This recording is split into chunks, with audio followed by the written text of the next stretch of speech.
Hey, you tuned into the G Free and Happy Show tonight. We are talking about Potts Ehlers-Danlos syndrome, EDS, right? EDS. And it's with Sarah Jones, and she's going to be talking about all sorts of interesting things that you do not want to miss about EDS. Stay tuned.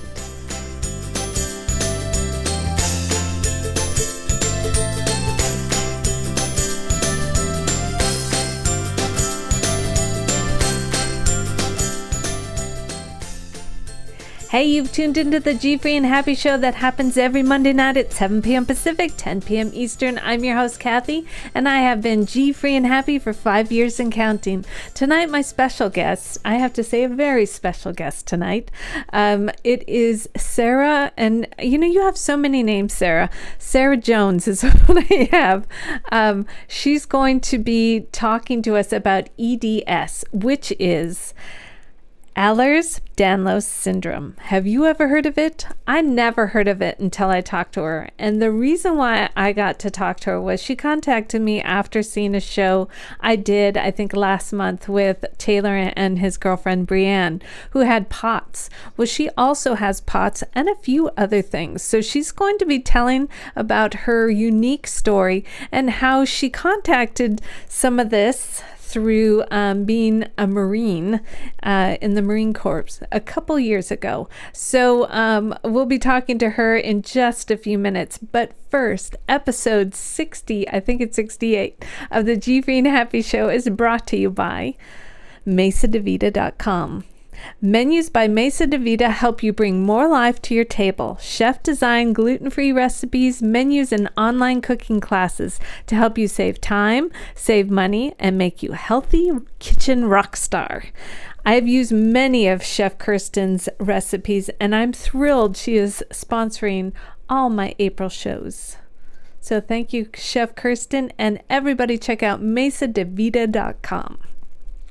So before I bring on Sarah, we want to show you a video she did online, and I'm going to start it here, and we're going to, okay. Oh, hold on then. Okay, there it is. Hi, Spiro. My name is Sarah, and I have a couple of questions about the durability of the Spiro 2.0. But first, let me explain. I have a medical condition called postural orthostatic tachycardia syndrome, or POTS for short, which causes me to faint randomly, such as when I go to the gym and do pull-ups. I even faint when I'm playing Pounce on the Shadow with my best bud, Get your hands out. or take him for walks around the living room.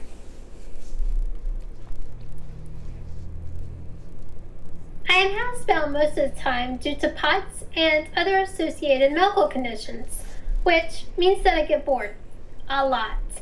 I am in need of some fun entertainment, which brings me to my questions. Would Spiro 2.0 hold up to the powerful jaws of my dog? Would it break if I passed out and landed on it? Would a pink nubby cover cushion a fall? What about a blue nubby cover? Thank you for your time and your response. So that was Sarah's very interesting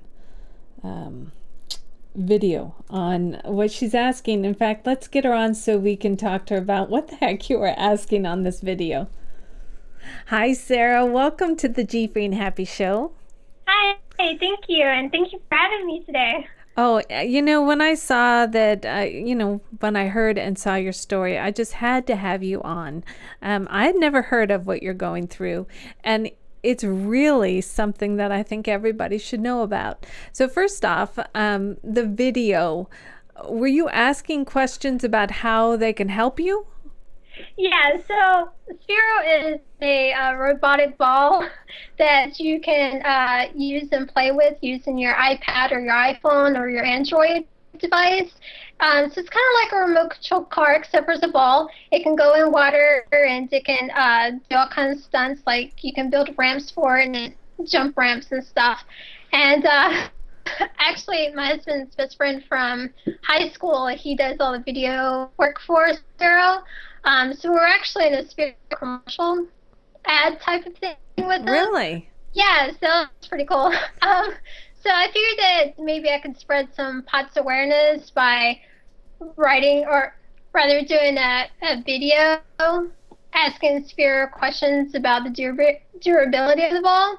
Because they've actually taken it out into the field and shot it with shotguns, and it has broken.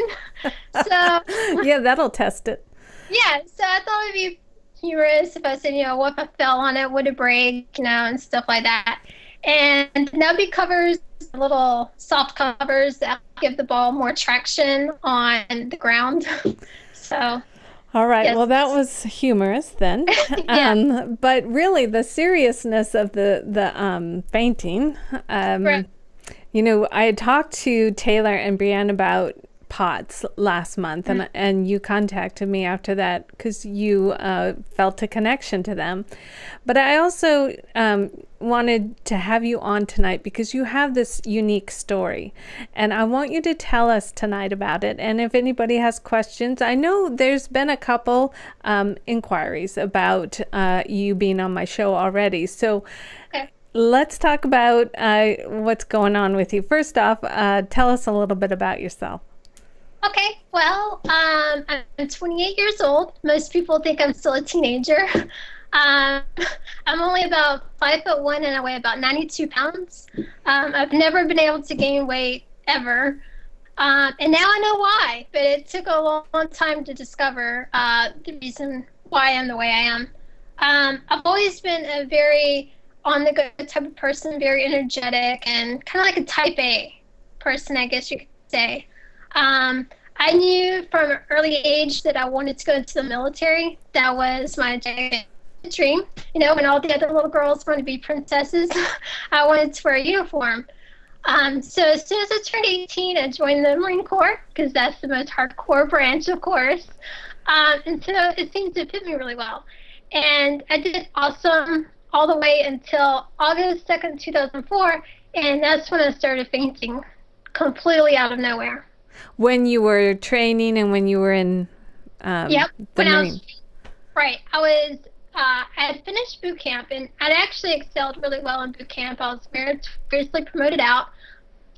I was one of the most physically fit female Marines at the time. Expert on the rifle range and all of that, like just awesome, And I loved it. It was exactly what I wanted to do. And then I was standing in a promotion ceremony while I was at MOS school, training to be an ammo tech, and that's when I first fainted. When you first off, looking at you, this sweet little girl, never in a million years would I think this would be your life dream. And then how you excelled too in the Marines. Congrats and awesome job. I'm already inspired by you. So during this ceremony, you faint in front of many people?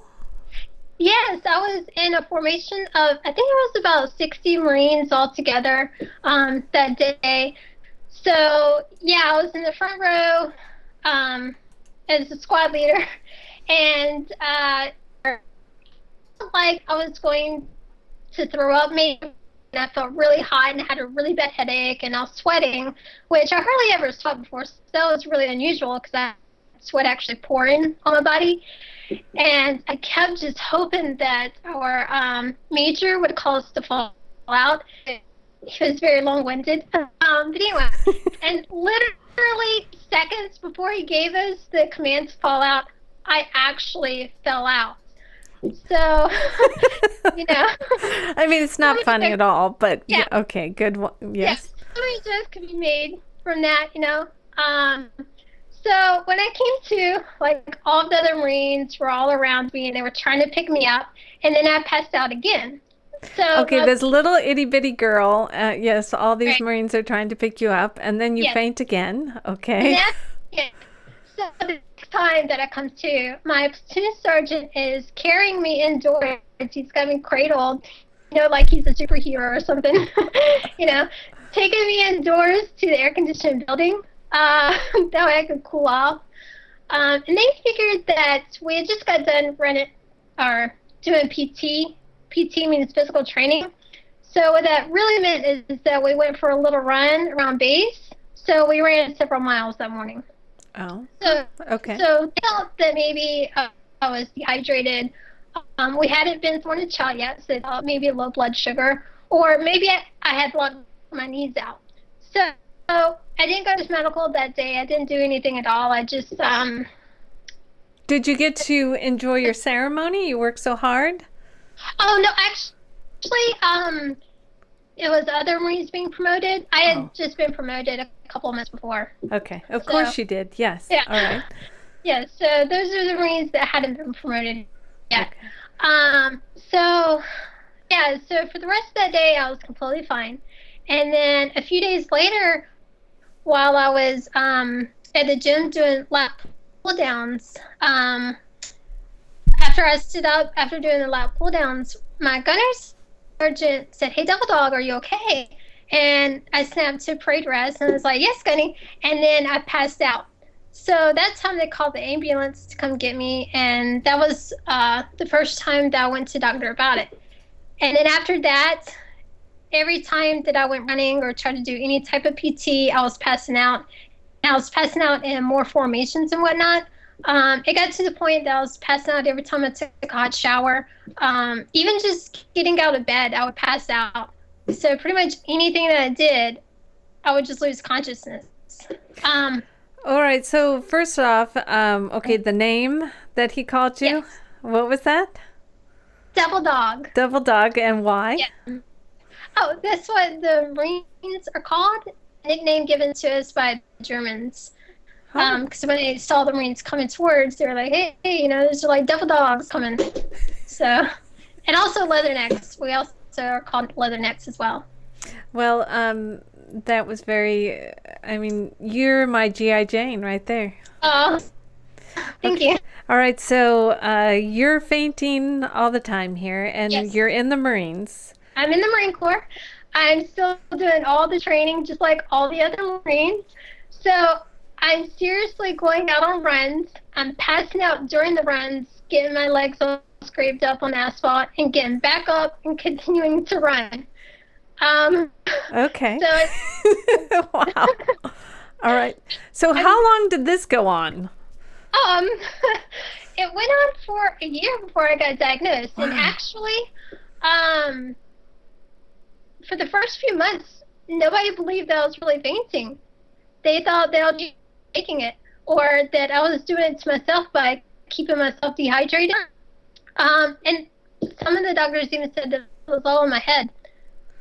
You fainting Oh, on the ground was all in your head. Okay. So then, head, yeah, when who can you started doing these tests? I assume because you were right, fainting all the time. This one doctor right. probably did these tests on you. Yeah, they did a lot of blood work. They did monitor to check what my heart was feeling that, and every test they ran, everything came back perfectly fine. Wow. Nothing was wrong with me. So, and so with the whole dehydration thing, I did go in and I got IVs all the time, and I would still pass out after getting IVs. I And would then you even would pass out probably while, go run after your IVs too, yeah, correct? yeah, Yes. yeah. So All I right. still have to do everything just like all the other Marines. So when did he finally diagnose you? And was it the Marines that diagnosed you, or did you go somewhere else?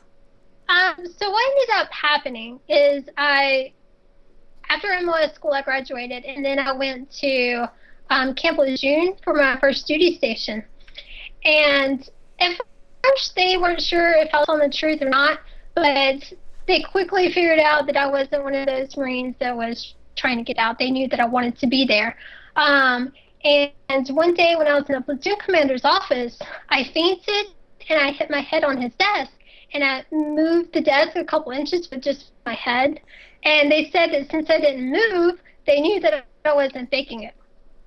So from that point on, like I had the whole command behind me, and they went with me to all my medical appointments. And even when I was sent to mental health, two officers went with me to that appointment and told them, look, this is not in all in her head or anything. Something is seriously wrong with her. And one of my gunnery surgeons got me a wheelchair as well, because it got to the point where I was completely wheelchair or bedbound. I couldn't even sit up hardly without passing out. And it got so bad that I couldn't even go to the restroom by myself. The other female Marines had to literally hold me up on the toilet, let me use the bathroom, and like I would pass out and stuff to get me up and everything. They had to help me take showers.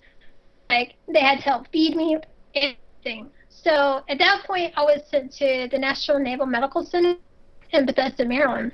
And that's where I ended up being diagnosed with postural orthocardia syndrome. Now, how did they diagnose you then? If everything came back normal before, how did Right. you find this out? They gave me a tilt table test. A what test?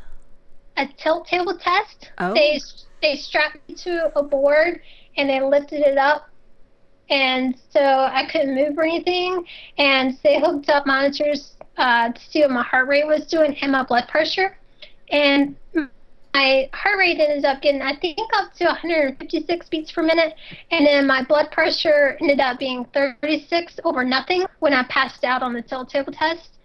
And they also gave me a stress test. So I was walking on the incline on the stress test, and I fainted doing that on the treadmill.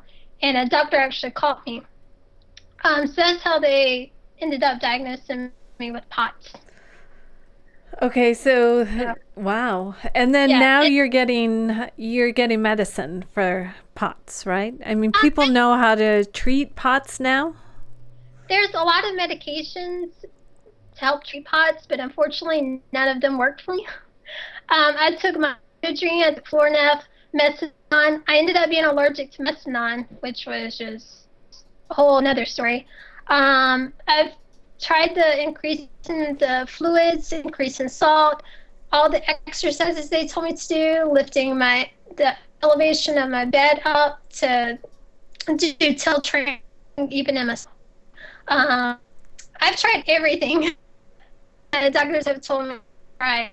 And to be honest with you, the thing that's the most is altering my diet, because I used to faint all the time after eating, and even though all of my food allergy tests came back negative, I found out I actually am allergic to a lot of foods, because my face ended up starting to swell up and my throat and everything. And when I started cutting those foods out, I stopped fainting as much as I used to. I'm still sick. I still have a lot of the other symptoms, but the fainting isn't as much anymore. Okay, so those are, okay, for one thing, my huge thing is be your own advocate, and you're definitely being your own advocate. Yes, definitely, yes. So the first one I want to say is you found, the medicines, I'm sorry they didn't work, but it sounds like it's better for you that they didn't work because you found the culprit, or at least parts of things that bothered you. So what did you take out that was causing, the things going on in your face and throat? Okay. So what'd you cut out? Yeah, so there was, in the POTS community, a lot of POTS patients were trying out the gluten-free diet, and they were saying that, it was making them feel better. I didn't believe them. So what I did is kind of tried a gluten-free diet, but I didn't do it strictly. And I didn't see any improvements. So I was like, you guys don't know what you're talking about. But then I started going to the emergency room, like constantly, because I was in severe abdominal pain. And it felt like razor blades were slicing through my entire digestive tract every single time I ate. So I was like, you know what? Let me try this strict gluten-free diet. And after a month, I stopped having the severe abdominal pain, and I stopped fainting as much as well. So from the gluten.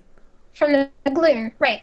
And then, you know how there's a lot of gluten-free mixes and stuff out? Like, yes. You get the Betty Crocker stuff, and there's all types of different breads and everything.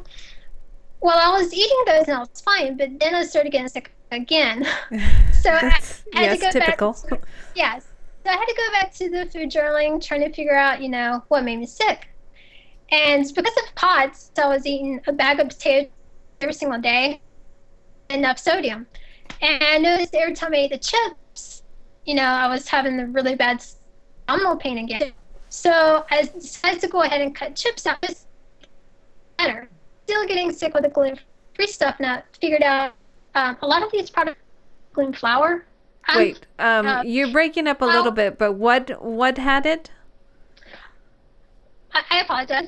It's all right. I found out that a lot of the gluten-free mixes and breads have potato flour or potato starch in them. Oh, yes, they do. They Yes, a lot. Yeah. So now I can't eat any of those. I found. Gosh, I found everything out- basically that are in those packaged deals. Right. Yeah. And I also figured out that every time that I was eating salsa or Old Bay seasoning, that I was also getting sick. So found out that I also can't eat tomatoes or any peppers. I can have ground white pepper or black pepper, but none of the other peppers. Did you have that allergy test then? I did. And that's what you found out? Right. I did the skin test. Good. And so do you recommend that too? Well, the skin test said that I wasn't allergic to any of this stuff. Oh, really? Really? Yeah. It also said that I wasn't allergic to latex, but then when they did the blood test, it came back that I am allergic to latex. And I believe I sent you a picture of what latex allergy does to my skin. It leaves yeah. We have a picture producer of her with her latex. It's a red rash on her arm there. I will find it. So you've been your own advocate. I did not show the gallbladder picture because, but you had your gallbladder out. Yeah.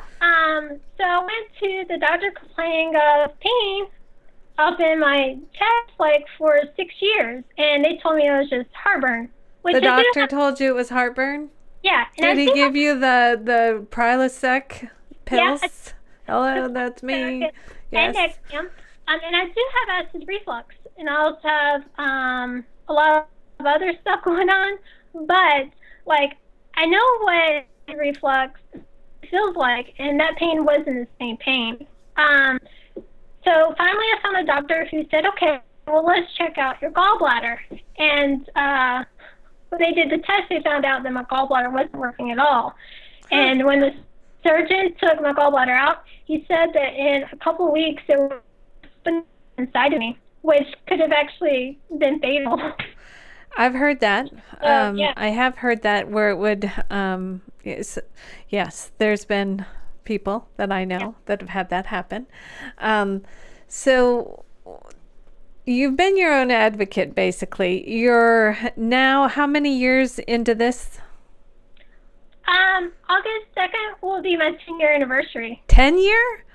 Yeah. Oh, yeah, that's right, 2004. Oh my gosh. All right, so since you've had all of this stuff going on, we've been showing pictures of you getting married.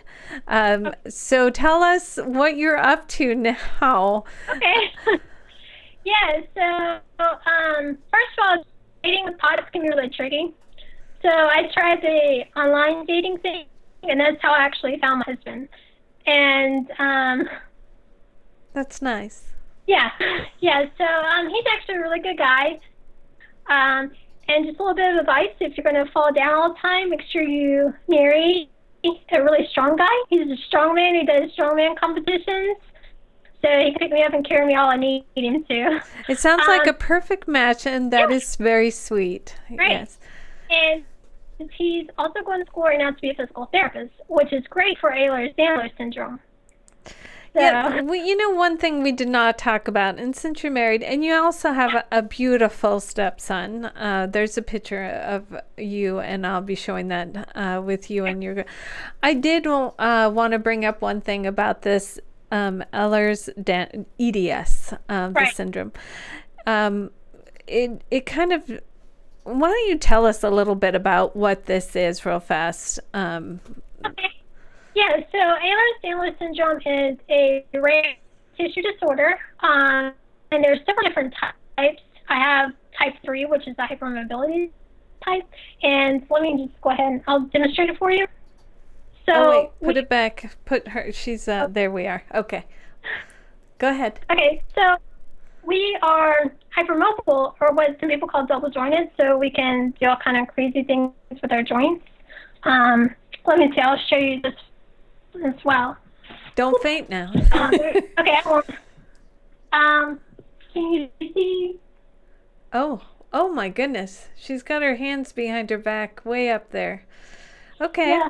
All right, don't show me anymore. I get it. So we're extremely flexible, kind of like contortionists. Huh.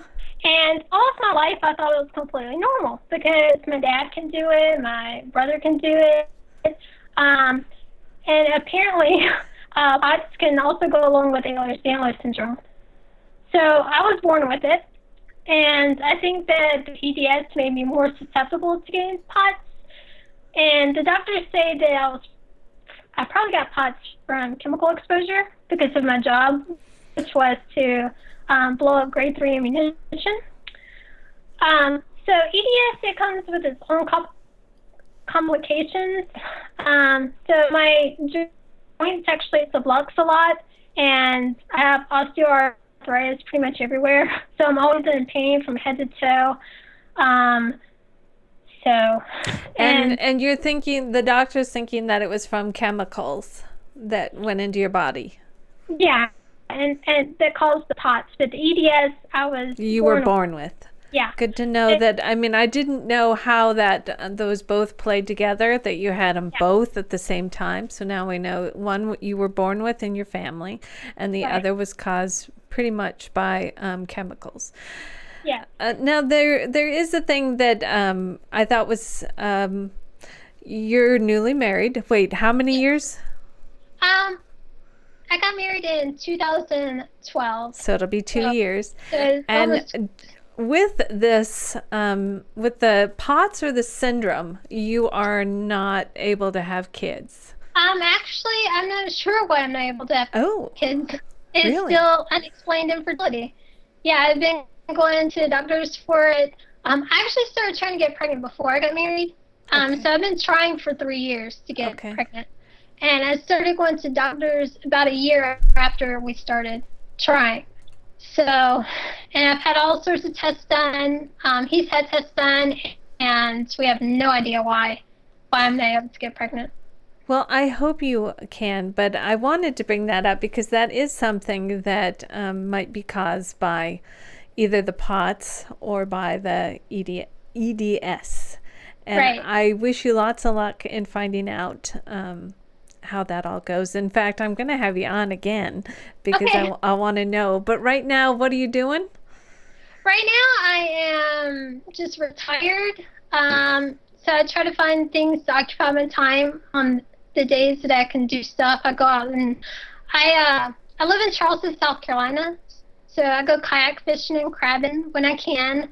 I also like to knit, so I've been knitting a lot of baby hats and booties and stuff like that.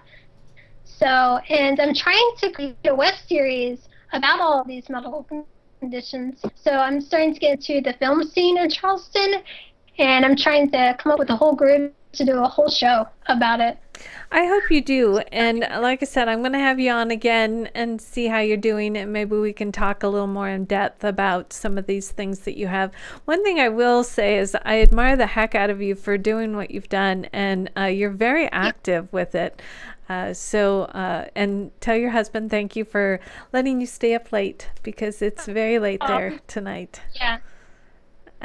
Thank you so much. Yes, Sarah. And I'll be talking to you again. Okay. Thanks again. All right, you're very welcome. Bye. So that was Sarah, and please, well, actually, all she has is a Twitter account. She's working on getting online more. So until next week, check out G Free and Happy. Actually, next week we're having another sweet little girl. I shouldn't say little girl. I'm older, but Tori Molnar, who has another unique story. She'll be on, but she'll be sharing her favorite gluten-free products. Until next week, check out gfreeandhappy.com and have a great G Free and Happy week.